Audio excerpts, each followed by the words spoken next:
On July 16, 2025, TD Garden in Boston crackled with energy as the 12-10 Indiana Fever took on the 3-19 Connecticut Sun in front of 19,156 raucous fans. Indiana, riding a 3-game winning streak, aimed to extend its momentum. Connecticut, desperate to halt a season-worst slide, leaned on veterans Tina Charles and Leila Lacan to set the tone. What unfolded was a tightly contested battle through 3 quarters and ultimately an 85-77 victory for the Fever, propelled by balanced scoring, timely defense, and standout performances in the final period. Welcome to Jintatski Sports, your spot for all things sports.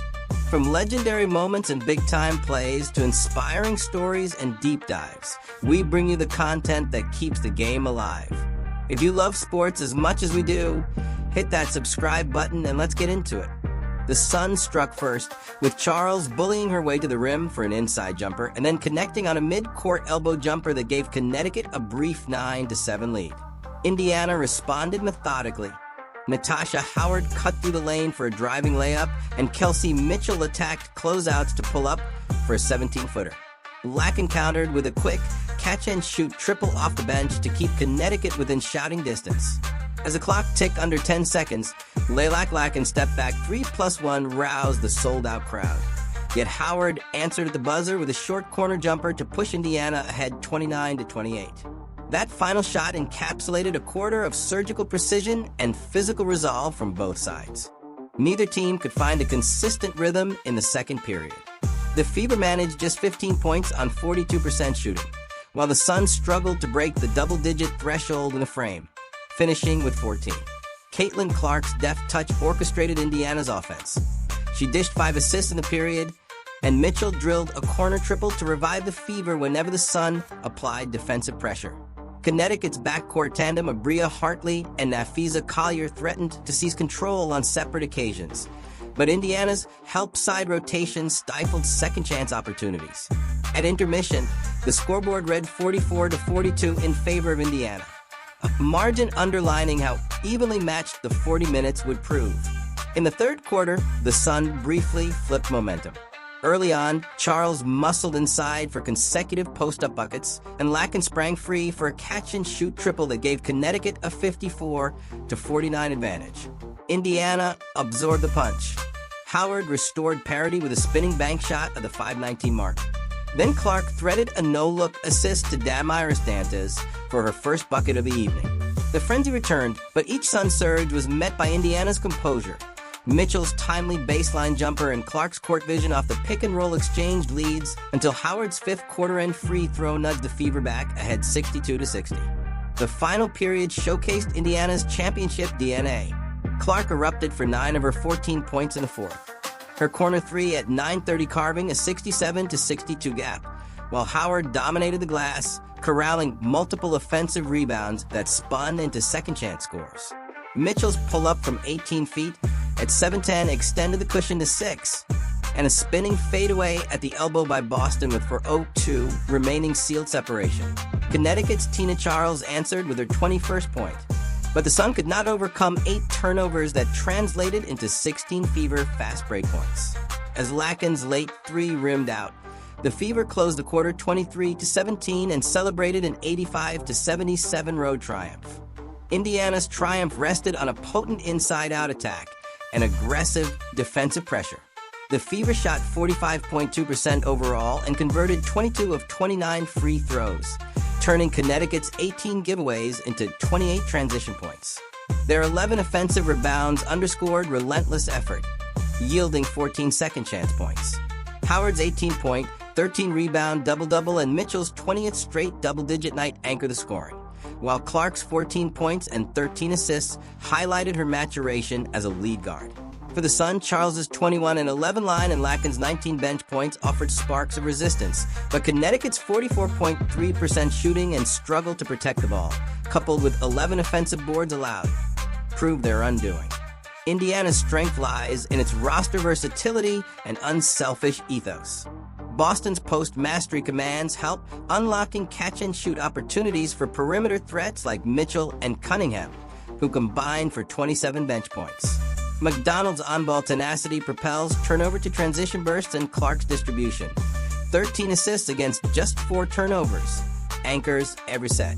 Yet the Fever's reliance on transition and pick-and-roll generation can stagnate against defenses that anchor the paint and refuse to chase.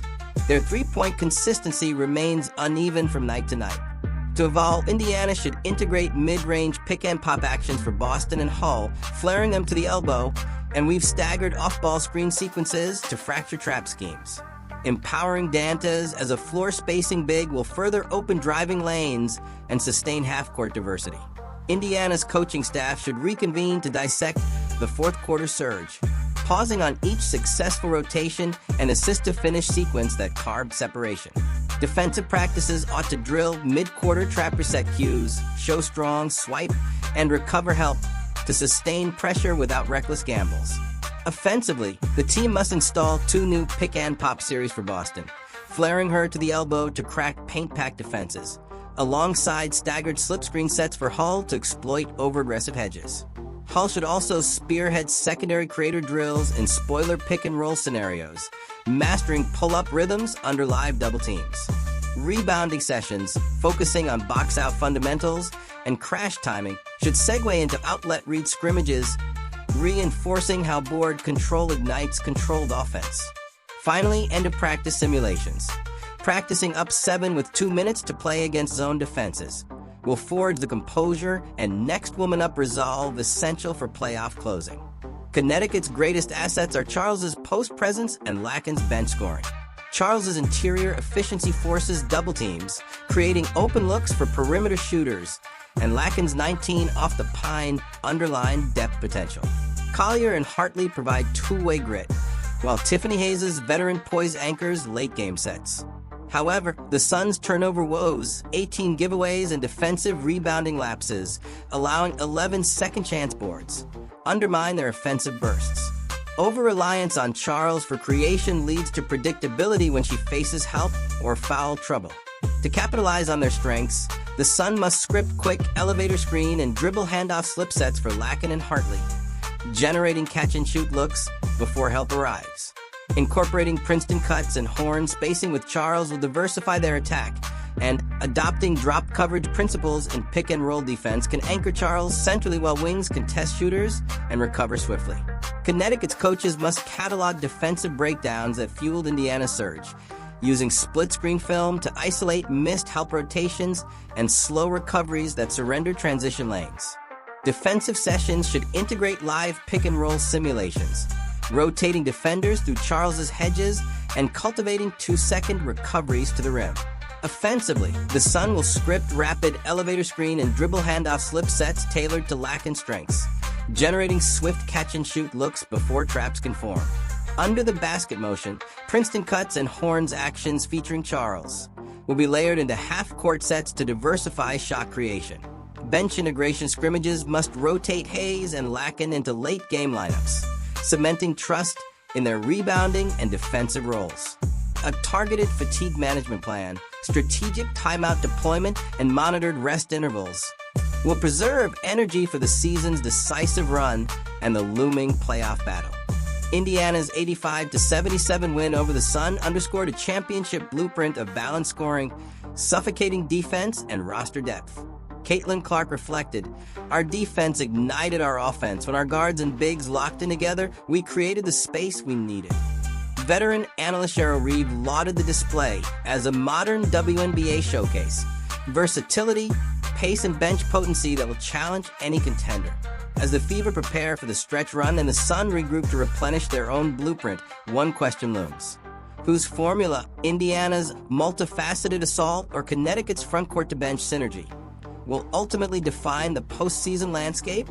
Thanks for watching Jintatsky Sports. If that video hit home or gave you something to think about, drop a like and let me know what you think in the comments. Don't forget to subscribe for more stories that bring the heart of sports to life. Until next time, stay inspired and keep chasing greatness.